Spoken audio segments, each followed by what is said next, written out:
ఎఫెసీయులకు రాసిన పత్రిక 1వ అధ్యాయము 1-2 వచనములు చదువుకుందాం. Paul, an apostle of Jesus Christ, by the will of God, to the saints which are at Ephesus, and to the faithful in Christ Jesus. Grace be to you, and peace from God our Father, and from the Lord Jesus Christ. పరిశుద్ధమైన తండ్రి, చదివిన ఈ వాక్య భాగము నుండి నీవు మాతో మాట్లాడమని వినుచున్న నీ ప్రియులు, వీక్షించిన ప్రేక్షకులు ప్రతివానికి నీ ఆత్మతో నడిపించి నా నుండి నీ ఆత్మ మాట్లాడులాగున, నీ ఆత్మకి వారి చెవియొగ్గి వినులాగున, నీ ఆత్మతో వారు గ్రహించులాగున నీవు కృపచూపుమని యేసు పరిశుద్ధ నామమున ప్రార్థన చేయుచున్నాం తండ్రి, ఆమేన్.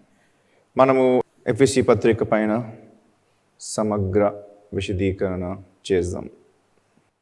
ఎఫెసీయులకు రాసిన పత్రిక, ఇది పౌలు ఎఫెసస్ అనే సంఘమునకు ఆయన రాసిన ఉత్తరమై ఉన్నది. పత్రిక అనగా ఉత్తరము.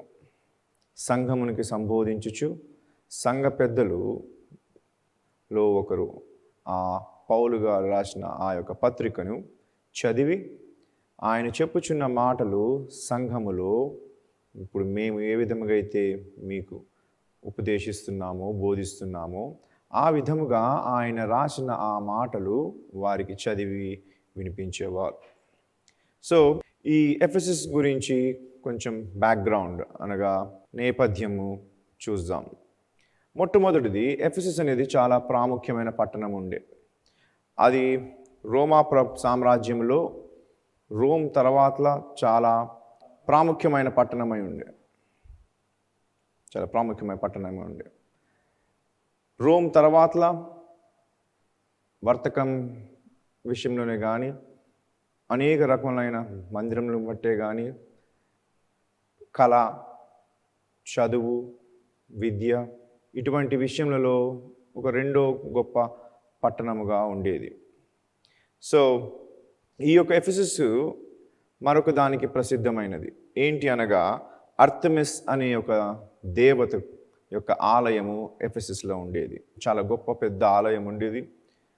ఆనాడు ఆ యొక్క రోమా సామ్రాజ్యం నుండి అనేక ప్రదేశముల నుండి ఈ యొక్క ఎఫెసస్కు వచ్చి వారు ఈ అర్తెమిస్ దేవతను పూజించేవారు. ఈ ఎఫెసస్ పట్టణం నుండే పైథాగరస్ అనే ఒక గొప్ప గణిత శాస్త్రవేత్త ఉండేవాడు. అదే మీరు 10th క్లాస్లో పైథాగరస్ థీరం అని అంటారు. సో ఆయన కూడా ఈ యొక్క ఎఫెసస్ ప్రాంతం చెందినవాడే. అనగా కళలో కానీ, విద్యలో కానీ, వర్తకంలో కానీ, మరియు ధార్మికమైన ఆ రోజుల్లో వారి ఇష్ట దేవతను పూజించే దేవాలయంలో అర్తెమిస్ అనే దేవాలయంతో గొప్ప ప్రసిద్ధి చెందినది ఎఫెసస్ అను ఈ ప్రాంతం. ఈ ఎఫెసస్లో పౌలు తన పరిచర్యలో అన్ని ప్రాంతముల కన్నా అత్యధికముగా చాలా ఎక్కువ కాలము ఎఫెసస్ యందు గడిపి ఉండెను. ఆయన ఎఫెసస్లో గడిపినంత సమయము, గడిపినన్ని సంవత్సరములు ఇంకెక్కడనూ గడపలేదు. సో ఎఫెసస్ అపోస్తుల వలన, ఆది అపోస్తుల వలన అది మొదలైన సంఘము. దాన్ని యోహాను బోధించాడు, దాన్ని పౌలు బోధించాడు, పేతురు వెళ్ళి బోధించాడు. సో అపోస్తుల చేత అది ప్రారంభించబడినది. చాలా మంచి పునాది కలిగిన సంఘము, అనగా దైవ జ్ఞానములో, దేవుని జ్ఞానముతో మంచి పునాదులు వేయబడిన సంఘం అది. ఆ ఎఫెసస్కి నేడు పౌలు ఈ యొక్క ఉత్తరం రాయుచున్నాడు, ఈ పత్రికని రాయుచున్నాడు. ఎఫెసస్ గ్రంథం యావత్తు 2 భాగములుగా విభజించబడి ఉన్నది. ఎఫెసస్లో 6 అధ్యాయములు కలవు. దానికి 2 భాగములుగా విభజించబడి ఉన్నది.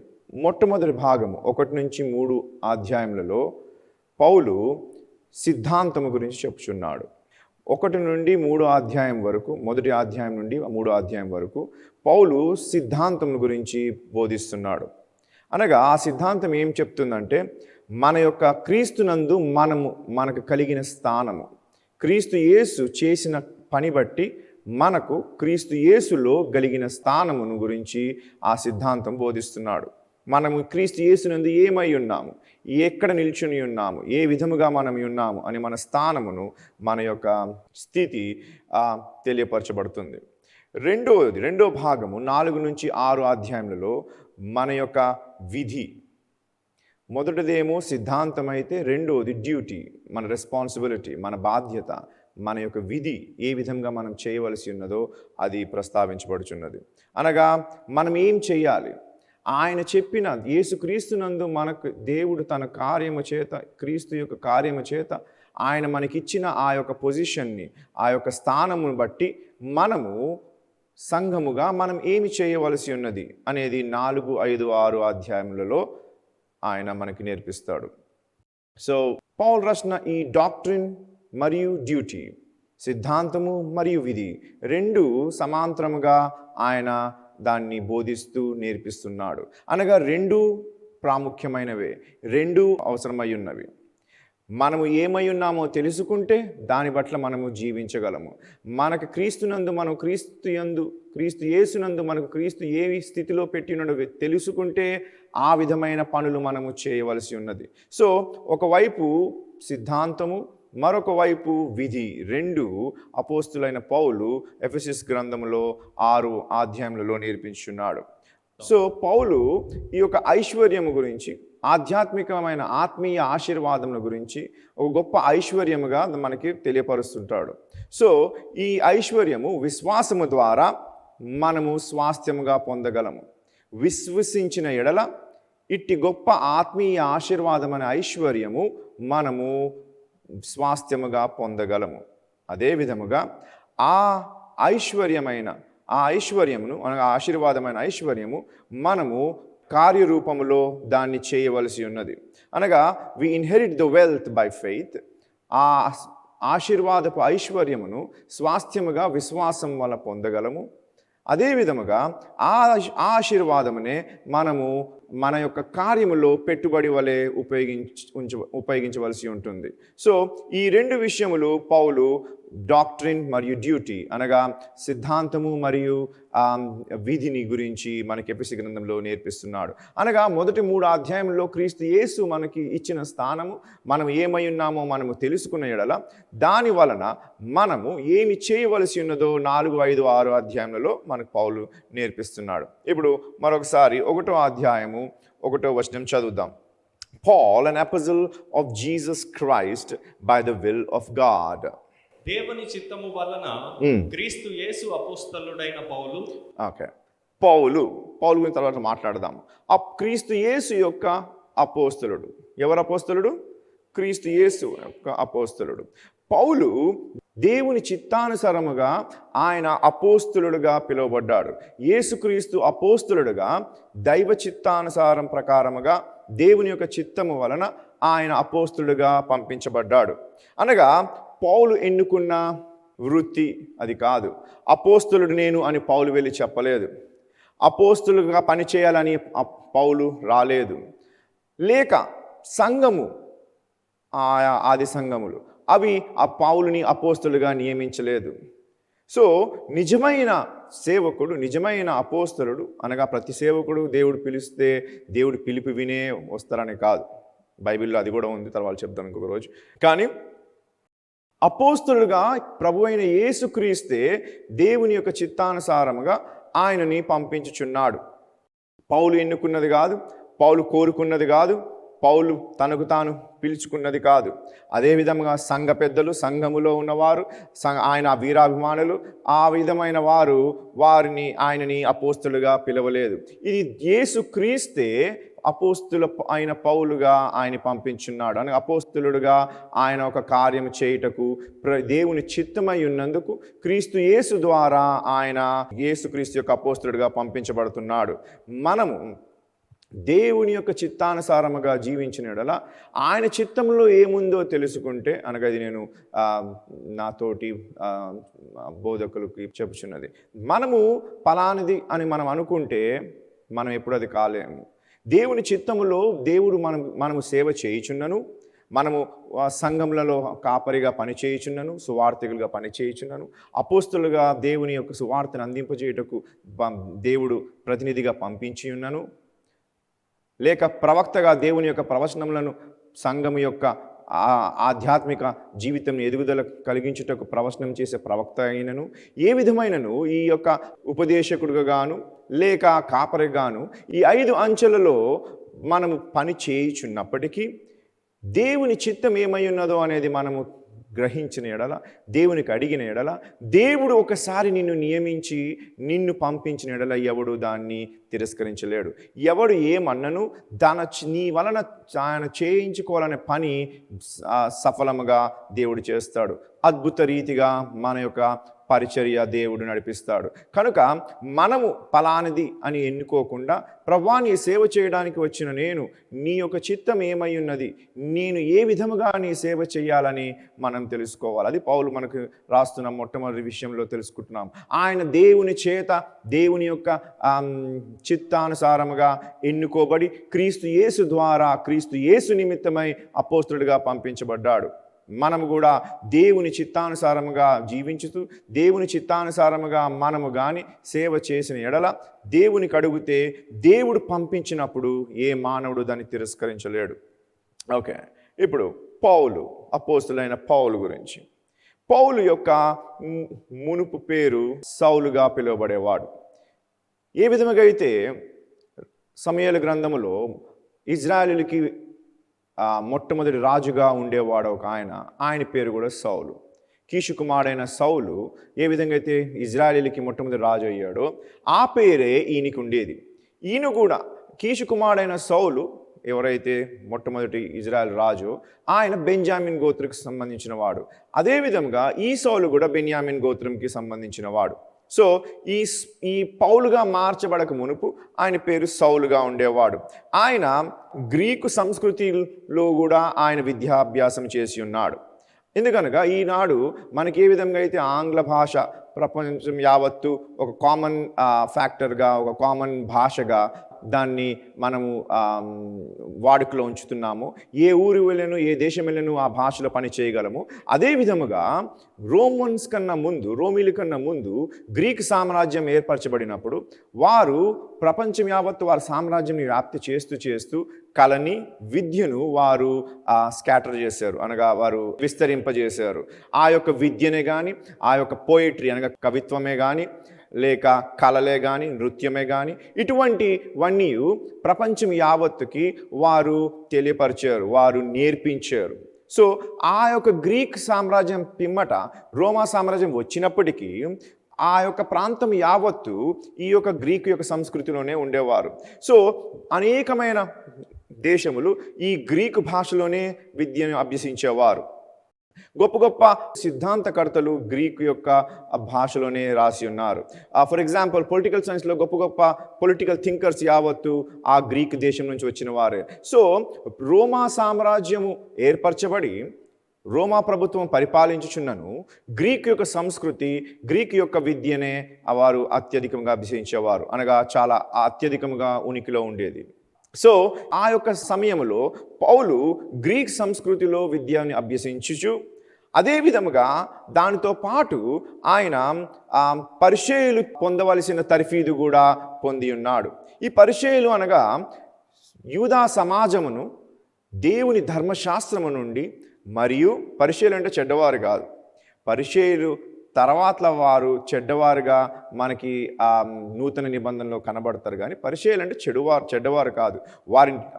వారి యొక్క మేజర్ పని ఏమై ఉన్నదంటే వారు ధర్మశాస్త్రము నుండి వారి యొక్క సమాజంలో ఉన్న పిల్లలకి, మనుషులకి, వారి సమాజంలో ఉన్న వారికి దేవుని యొక్క మాటలు నేర్పించాలి, దేవుని యొక్క ఆజ్ఞలు పాటింపజేయాలి. సో ఏ విధముగా అవి నెరవేర్చాలి, ఏ విధముగా దాన్ని పాటించాలని వారు ముందు తర్ఫీదు పొందాలి. ఏ విధంగా మనం ఈరోజు పాస్టర్ ట్రైనింగ్స్ పొందుతున్నామో అదేవిధంగా పరిచయులు అందరూ కూడా వారి యొక్క జీవితంని అర్పించుకుని ఒక ప్రత్యేకమైన జీవితం బ్రతుకుతూ ఈ యొక్క 5 కాండములైన ధర్మశాస్త్రములో నైపుణ్యత పొంది అనేకమైన విద్యను అభ్యసించి ప్రవక్తలు రాసిన ప్రవచనాల గ్రంథములలో కూడా వారు దాని యొక్క నైపుణ్యతను పొంది ఆ విషయమును, దేవుడు చెప్పిన ఆ మాటలను ఆ యొక్క యూదా సమాజంలో ఉన్న వారికి బోధించేవారు.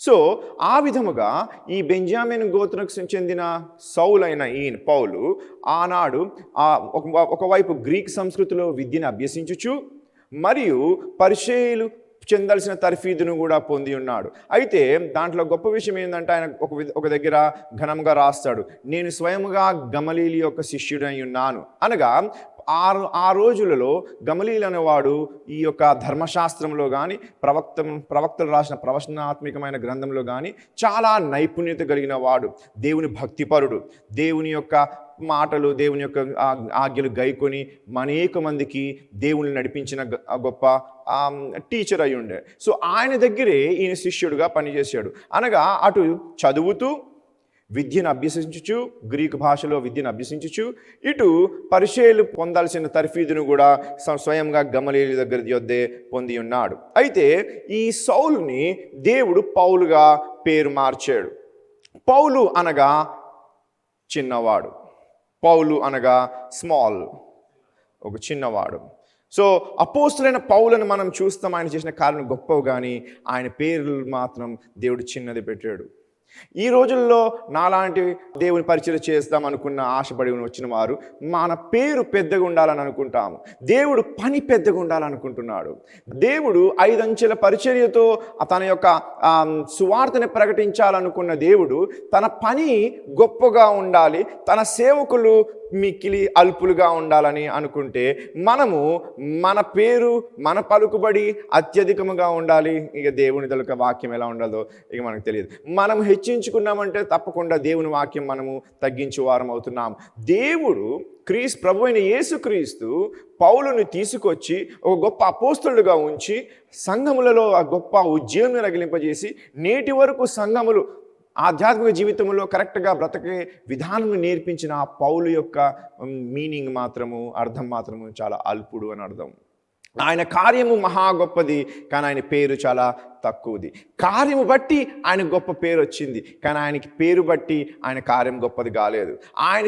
దేవుడు ఆయన చేత చేయించిన కార్యమును బట్టి దేవుడు ఆయన యొక్క పేరుని పెద్దగా చేశాడు, కానీ ఆయన పేరు మాత్రము దేవుని దృష్టిలో అదేంటి, అల్పుడు, చాలా చిన్నవాడు అని అర్థము. ఈ అపోస్తలుడైన పౌలు, అల్పుడైన ఈ పౌలు, గొప్ప సేవ చేసిన ఈ అపోస్తలుడు ఎఫెసస్ అనే సంఘమునకు ఉత్తరం రాయుచున్నాడు. ఆ ఉత్తరములో ఎఫెసస్ సంఘస్థులకు ఈ విధంగా సంబోధిస్తున్నాడు. మరొకసారి 1వ వచనం చదువుదాం. దేవుని చిత్తము వలన క్రీస్తు యేసు అపోస్తలుడైన పౌలు ఎఫెసస్లో ఉన్న పరిశుద్ధులను క్రీస్తు యేసునందు విశ్వాసులైన వారికి శుభమని చెప్పి వ్రాయినది. సో పరిశుద్ధులుగా ఆ యొక్క సంఘమును పౌలు సంబోధిస్తున్నాడు. ఈ యొక్క పదము పరిశుద్ధులు అనే ఈ యొక్క పదము ఈ యొక్క ఎఫెసీ గ్రంథంలో సుమారు 9 మార్లు రాయబడి ఉన్నది. ఎందుకు అనగా ఎప్పుడైనా మనము ఏదైనా ఒక గ్రంథంని వివరించి దాన్ని ధ్యానించినప్పుడు అనేక విధమైన కోణంలో దాన్ని చదవలసి ఉంటుంది. ఒక స్కాలర్ అనగా ఒక నిపుణుడు, ఒక థియోలాజియన్, తత్వవేత్త ఎప్పుడైతే దాన్ని చదువుతాడో దానికి కొన్ని పారామీటర్స్ అనగా కొన్ని పరిమితులతో దాన్ని చదవవలసి ఉంటుంది, దాన్ని ధ్యానించవలసి ఉంటుంది. సపోజ్ ఇప్పుడు ఈ యొక్క పదము భక్తులు పరిశుద్ధులు అనే పదము రాయబడి ఉన్నది. మరి ఉట్టిగా రాయబడలేదు, 9 మార్లు రాయబడి ఉన్నది అని మనం గ్రహించగలం. అది చదివిన ఎడల ఏది ఎఫెసీ గ్రంథం యావత్తు 9 మార్లు ఒకే పదముని పదే వాడుతున్నాడు అనగా ఎందుకు అనగా దాని ప్రాముఖ్యత కూడా ఉంటుంది. ఆ విధంగా వాక్యం ధ్యానించాలి. ఈ వాక్యం ఎందుకు ధ్యానించాలంటే పాస్టర్లు బోధించడానికి, సేవకులు మెసేజ్ చేయడానికి ధ్యానించకూడదు. ప్రతి వాడు ధ్యానించిన ఎడల అప్పుడు వాని ఆకు వాడక తగిన సమయమందు ఫలమిచ్చు వృక్షం వలె దేవుడు ఉంచుతాడన్నాడు. నీవు దేవుని వాక్యం ధ్యానించి కుడిమి కానీ ఎడమ కానీ తిరగకుండా దివారాత్రం దాన్ని ధ్యానించిన ఎడల చదివితే కాదు, ధ్యానించిన ఎడల నీవు చేయి ప్రతి పని సఫలమగును అని యెహోషువకు దేవుడు చెప్తాడు. అదేవిధంగా సో ఈ ధ్యానించినప్పుడు ప్రతి ఒక్క పదము, ప్రతి ఒక్క విశేషము, ఆ సమయంలో ఉన్న ఆ సంస్కృతి దేని బట్టి ఈ విషయం చెప్పబడుతుందో అవి కూడా మనం చాలా జాగ్రత్తగా చదవలసి ఉంటుంది. సో పరిశుద్ధులు అని సంబోధించున్నాడు ఎఫెసస్కి. అనగా ఈ సంఘంలో ఉన్నవారు పరిశుద్ధులుగా ఉన్నవారని కాదు, ఆ సంఘములకు వచ్చినందుకు పరిశుద్ధుడు కాలేదు, ఆ సంఘ సభ్యుడైనందుకు నువ్వు పరిశుద్ధుడు కాలేదు. దేవుడు నిన్ను పరిశుద్ధుడిగా చేసినందుకు, దేవుడే నిన్ను పరిశుద్ధుడిగా ఎంచినందుకు నీవు పరిశుద్ధత పొందుతున్నావు. సంఘముకు వచ్చినందుకు సంఘములో నువ్వు విత్తినందుకు, సంఘంలో నీవు దేవుని పరిచర్య చేయడం వలన, నీవు దేవుని యొక్క పరిచర్యలో పాలుభాగస్తురాయి అవ్వడం వలన నీవు పరిశుద్ధుడు కావు. నీ ఉపవాస జీవితము, నీ ప్రార్థన జీవితము, నీ యొక్క బైబిల్ పఠనం వలన నువ్వు పరిశుద్ధుడు కావు. క్రీస్తు యేసు తను చేసిన కార్యము బట్టి మనము పరిశుద్ధులుగా ఆయన ఎంచుచున్నాడు. సో పరిశుద్ధుడు అనగా ఎవరు? పరిశుద్ధులు అనగా ఎవరు? పరిశుద్ధులు అనగా ఒక ప్రత్యేకపరచబడిన జనాంగము. ప్రత్యేకపరచబడిన జనాంగం అనగా ప్రపంచం యావత్తులో అనేక జనములు ఉంటుండగా ఆ జనాంగము నుండి ఒక జనాంగము దేవుడు తన కోసము ప్రత్యేకపరిచి ఉన్నాడు. దేవుని ఆత్మ చేత వారిని పవిత్రపరిచి ఉన్నాడు. ప్రభుయేసు యొక్క రక్తము చేత ప్రోక్షించి వారిని పరిశుద్ధులుగా తీర్చిదిద్ది ఉన్నాడు. కనుక ఈ ప్రత్యేకపరచబడిన వారిని పరిశుద్ధులు అని అంటారు. అనగా పరిశుద్ధులు అన్నవారు ఒక ప్రత్యేకపరచబడిన జనాంగం అయి ఉన్నారు. మరియు అనగా ఈ పరిశుద్ధులు అంటే పాపము లేని వారు కాదు, పాపులు కాని వారని కాదు దాని అర్థం. ఈ పరిశుద్ధులు అనగా పరిత్రాణము పొందిన పాపి. మనము కూడా ప్రపంచంలో అనేక మంది ఉన్న విధముగా మనం కూడా పాపులై ఉన్నాము. అందరూ పాపము చేసిన ఒకడు నీతిమంతుడు లేడు కనుక ఆ యొక్క సమూహంలో మనము కూడా ఒకరమే. అయినను పాపము చేసి ఉన్నప్పటికీ క్రీస్తు యేసు యొక్క కార్యము వలన పరిత్రాణము పొందిన పాపులము. మనం పాపులై ఉన్నప్పటికీ పరిత్రాణము చేత ప్రత్యేకపరచబడ్డాము. కేవలము యేసు చేసిన కార్యం బట్టి మనము ప్రత్యేకపరచబడుతున్నాము. మనము పాపులుగా ఉన్నను ఆయన పరిత్రాణం అనుగ్రహించినందుకు మనల్ని దేవుడు పవిత్రులుగా చూస్తున్నాడు. ఇప్పుడు ఆ కాలంలో ఈ యొక్క సంఘంలో ఉన్న క్రైస్తవులకు రకరకమైన పేర్లు ఉండేవి. ఇప్పుడు మనం క్రైస్తవులమని యూనివర్సల్గా మనం సంబోధిస్తున్నాము. కానీ ఆనాడు క్రైస్తవులు అని పిలువకబడక మునుపు వేరే వేరే పేర్లు సంఘంలో ఉన్న సభ్యులకి పిలిచేవారు. మొట్టమొదటిది యేసు యొక్క శిష్యులు అని పిలువబడేవారు. యేసు యొక్క శిష్యులు అంటే 12 మంది శిష్యులు కాదు. ఆయన వెంబడించి ఆయన బోధన ఆలకించిన ప్రతివాడు ఆయన శిష్యుడిగా ఉండేవారు. యేసుని వెంబడించిన శిష్యులలో 12 మంది అపోస్తలుగా ఆయన ఎంచుకున్నాడు. మనము జనరల్గా కామన్గా దాన్ని శిష్యులు, ఆయన శిష్యులు, ఆయన శిష్యులు అంటాము. కానీ వారితో పాటు అనేక మంది, లాజరు ఆయన శిష్యుడే, మార్త ఆయన శిష్యురాలే, మగ్దలేని మరియ ఆమె శిష్యురాలే. సో ఈ విధంగా అనేక రకమైన వారు శిష్యులు ఆయనకు వెంబడిస్తూ, ఆయన బోధన ఆలకిస్తూ, ఆయన చెప్పిన మాటలు నేర్చుకుంటూ ఆయన వెంబడించే వారు శిష్యులు. సో మొట్టమొదటి క్రైస్తవులను శిష్యులుగా పిలువబడేవారు. తర్వాత కొన్ని సంవత్సరం తర్వాత ఆ సంఘంలో ఎస్టాబ్లిష్ అయిన తర్వాత అపోస్తలుల వలన ఈ సంఘంలో ఇంకా మార్గము అని క్రైస్తవులకి పిలువబడేవారు. క్రైస్తవులు మార్గముగా పిలువబడేవారు. మార్గము అని పిలువబడిన ఆ క్రైస్తవులే తర్వాత పరిశుద్ధులుగా సంబోధించబడేవారు. ముందు శిష్యులుగాను, తర్వాత మార్గముగాను, మరియు ఆఖరికి పరిశుద్ధులుగా పిలువబడ్డారు. ఇది ఒక్కొక్క కాలంలో ఒక్కొక్క విధంగా సంబోధించబడినను నేను దీంట్లో గ్రహించింది ఏననగా ఇవి ప్రతి ఒక్క క్రైస్తవుని యొక్క స్టేజెస్ అయి ఉన్నవి. అనగా ఒక స్థాయి నుంచి ఇంకొక స్థాయికి మనము ముందు యేసుని వెంబడించి శిష్యులు అవ్వాల్సి ఉన్నది. యేసు యొక్క మాటను అంగీకరించి ఆయన మన సొంత రక్షకుడిని అంగీకరించి క్రైస్తవుడు అయినను తిరిగి జన్మించి ఆయన పరిత్రాణంలో ప్రవేశించి ఆయన వెంబడించాలి. ఆయన మన యొక్క యజమానుడు, మనము ఆయన యొక్క శిష్యులుగా మనం ఆయన వెంబడించాలి. ప్రతి క్రైస్తవుడు శిష్యుడు అనే స్థాయిలో వచ్చిన పిమ్మట అప్పుడు ఆయన యేసు అంటున్నాడు, నేనే మార్గము అంటున్నాడు. సో ఆయనే మార్గమై ఉన్న అయినప్పుడు మరి ఏ విధంగా క్రైస్తవులు, బైబిల్లో రాయబడినది మార్గము మార్గము అని రాయబడింది. మార్గం అనువాడు వారు అని, అనగా సంఘంలో ఆ విధంగా సంబోధించేవారు. సో మార్గము నేనే అన్నప్పుడు ఏ విధంగా క్రైస్తవులు మార్గము అనే పేరుని వారు తీసుకున్నారు, ఏ విధంగా ఆ పేరుతో వారికి పిలువబడేవారు. ఈ నేనే మార్గం అనేది యేసుకే వర్తించాల్సి ఉన్నది. కానీ ఆయనకి వర్తించిన ఆ మహిమ తనకు వెంబడించిన తన శిష్యులకు కూడా పంచుకుని నేనే మార్గం అన్నవాడు ఇప్పుడు మీరు లోకమునికి మార్గం అవ్వాలి. నేను చెప్పిన మాటల ప్రకారంగా నా మహిమతో మీరు లోకమును దేవుని యొక్క మార్గంలో నడిపించవలసి ఉన్నది. అందుకే మీరు వెలుగై ఉన్నారు, మీరు ఉప్పై ఉన్నారు అని అంటున్నాడు దేవుడు. సో ఎప్పుడైతే ఆయనే మార్గం అన్నవాడు పరలోకంకి వెళ్ళిపోయాడో తర్వాత ఆయన ఆయనకు వెంబడించిన శిష్యులు లోకములో మార్గముగా ఉన్నారు. అనగా సంఘస్థులైన మనము, క్రైస్తులైన మనము యేసుని వెంబడించి శిష్యులుగా ఉండడమే కాకుండా మనము అనేక మందికి దేవుని తట్టు తిప్పు మార్గం వలె ఉండవలసి ఉన్నది. ఓకే, తర్వాత ఆ మార్గంగా పిలువబడిన ఆ సంఘస్థులే వారిని తర్వాత పరిశుద్ధులుగా సంబోధించబడ్డారు. అందుకే ఇందాక చెప్పాను, పరిశుద్ధుడు అంటే నీ యొక్క కార్యాలను బట్టి, నీ యొక్క బుద్ధి బట్టి, నీ మంచితనం బట్టి పరిశుద్ధుడు కాలేదు. నీవు కూడా అందరి వలె పాపిగా ఉన్నప్పుడు, దేవుడు ఇంకనూ మనం పాపులుగా ఉన్నప్పుడే క్రీస్తు యేసు తన రక్తంని ప్రోక్షించి మన కోసం తన ప్రాణం పెట్టి మనను కొన్నాడు, ప్రత్యేకపరిచి మనకి ఆ పరిత్రాణం అనుగ్రహించాడు. పరిత్రాణము పొందిన పాపులము మనం, పాపులుగా ఉన్నను పరిత్రాణము పొంది ఉన్నవారము. ఆ పరిత్రాణము పొందిన పాపులను ఇప్పుడు పరిశుద్ధులుగా దేవుడు ఎంచుచున్నాడు. సో మనము you are holy not for your works but by the work of the Christ. మనము మన యొక్క కార్యమును బట్టి పరిశుద్ధులుగా పిలువబడట్లేదు. ఎందుకనగా మన కార్యమును బట్టి పరిశుద్ధులుగా పిలువబడితే మన యొక్క కార్యములు కానీ ఒక త్రాసులో వేసి చూసిన ఎడల మన మంచి కార్యములు కొన్ని ఉంటే భయంకరమైన దుర్మార్గ కార్యాలు చాలా అనేకమైన ఉంటాయి. కనుక ఎప్పుడూ మనము పరిశుద్ధంగా పిలువబడలేము.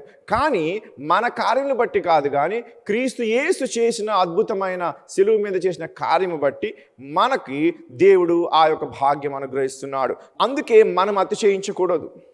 మనకి పరిశుద్ధులుగా పిలువబడుటకు మనకు యోగ్యత లేనప్పటికీ దేవుడు క్రీస్తు యేసే మనకి ఆయన చేసిన కార్యం బట్టి పరిశుద్ధులుగా పిలుస్తున్నాడు. కనుక మనము ఆ యొక్క పరిశుద్ధులుగా మనం అతిశయించకూడదు. కేవలం మనం పరిశుద్ధులుగా అని దేవుడు మనకు సంబోధించినప్పుడు మనము నమ్రత కలిగి దేవుని యందు తగ్గించుకోవాలి. ఎందుకనగా అది క్రీస్తు యేసు యొక్క కార్యమై ఉన్నది. ఇప్పుడు ఈ ఎఫెసీయులకు రాసిన పత్రికలో కొన్ని విషయములు మనం చూద్దాం, కొన్ని అంశములు మనం కనిపెడదాం. మొట్టమొదటిది ఇట్స్ ఎన్ ఎన్సైక్లికల్ బుక్, అనగా ఇది ఎఫెసస్ సంఘమునకు రాయబడినప్పటికీ అన్ని సంఘములకు ఉద్దేశించి దీన్ని రాశాడు. అనగా ఇప్పుడు ఎఫెసస్ అనే సంఘం అంటే వారు కాదు, ఇప్పుడు వినుచున్న మీరు, చూస్తున్న మీరే ఆ యొక్క ఎఫెసస్ సంఘం ఏ విధంగా ఉండేనో దేవుని దృష్టిలో, ఆ ఎఫెసస్ సంఘంలో ఎటువంటి పరిస్థితులు కలిగాయో అవే పరిస్థితులు మనకు కూడా కలుగుతాయని పరిశుద్ధాత్మకు తెలిసి అపోస్తలుడైన పౌలు ద్వారా ఈ యొక్క సంఘమైన ఎఫెసస్కి రాయబడినప్పటికీ ఇది ప్రతి సంఘమునికి వర్తించుచున్నది. నీవు ఎటువంటి డినామినేషన్ చెందినను, మన డినామినేషన్ యొక్క స్థాపకుడు ఎవరైనను, ఎంత పెద్ద ఘనుడైనను, వీరందరికీ ఈ ప్రతి గ్రంథము, ప్రతి పత్రిక సంబోధించున్నది. ఇట్స్ ఎన్ ఎన్సైక్లికల్, అన్ని సంఘములకు ఉద్దేశించి రాసిన పత్రిక ఉన్నది. మొట్టమొదటిది ఇట్ కంపాసెస్ ఆల్ చర్చెస్, ప్రతి సంఘమునకు. నీవు ఏ ప్రాంతంలో ఉన్నను, ఎటువంటి ఆరాధన క్రమమును కలిగి ఉన్నను, నీవు ఎటువంటి వాకుచాతుర్యం ఉన్నవాడైనను, నీవు ఎటువంటి పామరుడైనను పండితుడైనను, ప్రతి సంఘమునకు ఇది సంబోధించుచున్నది. రెండోది, ఈ పౌలు రాసిన ప్రతి ఉత్తరంలో ఆయన పర్సనల్ కామెంట్స్, అనగా వ్యక్తిగత వ్యాఖ్యలు కొన్ని చేసేవాడు, అనగా వ్యక్తిగత సంబోధన చేసేవాడు. పలానా వానికి నా యొక్క శుభములు తెలుపు, పలానా వాడు నాకు సహాయం చేసాడు, వాడిని దేవుని దీవించిన గాక, పలానా వాడికి నేను మర్చిపోలేదు అని వ్యక్తిగత వ్యాఖ్యలు రాసేవాడు. కానీ ఎఫెసస్ గ్రంథంలో అటువంటిది ఏదీ లేదు. అనేక పత్రికల్లో ఉన్నప్పటికీ ఈ ఎఫెసస్ పత్రికలు మాత్రం వ్యక్తిగతంగా ఎవరికి రాయలేదు. ఓకే, మూడోది, ఇది కొలస్సీ రాసిన పత్రిక రాసిన పిమ్మట ఇది రాసి కొలస్సీ పత్రిక ఎవరితో అయితే పంపించాడో ఆయనతోనే ఈ ఎఫెసస్ అనే పత్రికను కూడా పంపించాడు. ఆయన పేరు టైకీషియస్ అనువాడు, కొలస్సీలో రాయబడి ఉన్నది. ఆయన చేత ఈ కొలస్సీ పత్రికని పంపించాడు. నాలుగోది, ఇది దేవుని యొక్క ప్రణాళిక ప్రకారంగా చూస్తే ఒక విషయం మనం గ్రహించగలము. ఆయన ఎప్పుడైనాను సంఘమునకు సంబోధించి ఏదైనా చెప్పాలనుకున్నప్పుడు ఆయన ఒక స్ట్రక్చర్ని, ఒక ఆకృతిని ఆయన పాటించేవాడు. ప్రభు అయిన యేసుక్రీస్తు సంఘములను సంబోధించినప్పుడు ఒక ఆకృతిని పాటించేవాడు. ఆ ఆకృతిని నేను ఇంగ్లీష్లో ఏమంటానంటే హెప్టాడిక్ స్ట్రక్చర్ అని అంటాం. అనగా సప్త నిర్మాణ ఆకృతి అనగా ఏదైనాను ఏడు సప్త అంటే 7. సో 7తో నిర్మాణం చేసిన ఒక స్ట్రక్చర్తో ఆయన 7 సంఘములకు, 7 దీపస్తంభములు, 7 నక్షత్రములు, 7 ఉత్తరములు, 7 బూరలు, 7 ఉగ్రత పాత్రలు, 7 ముద్రలు. సో 7 అనేది సంఘమును గురించి సంబోధించున్నప్పుడు దేవుడు ఆ యొక్క సంఖ్యని, అస్తమానము ఆ స్ట్రక్చర్ని, ఆకృతిని ఆయన పాటించుతూ సంబోధించేవాడు. అదేవిధంగా పౌలు కూడా ఆయన రాసిన ఉత్తరంలో కూడా ఆ ఆకృతిని మనం చూడగలం.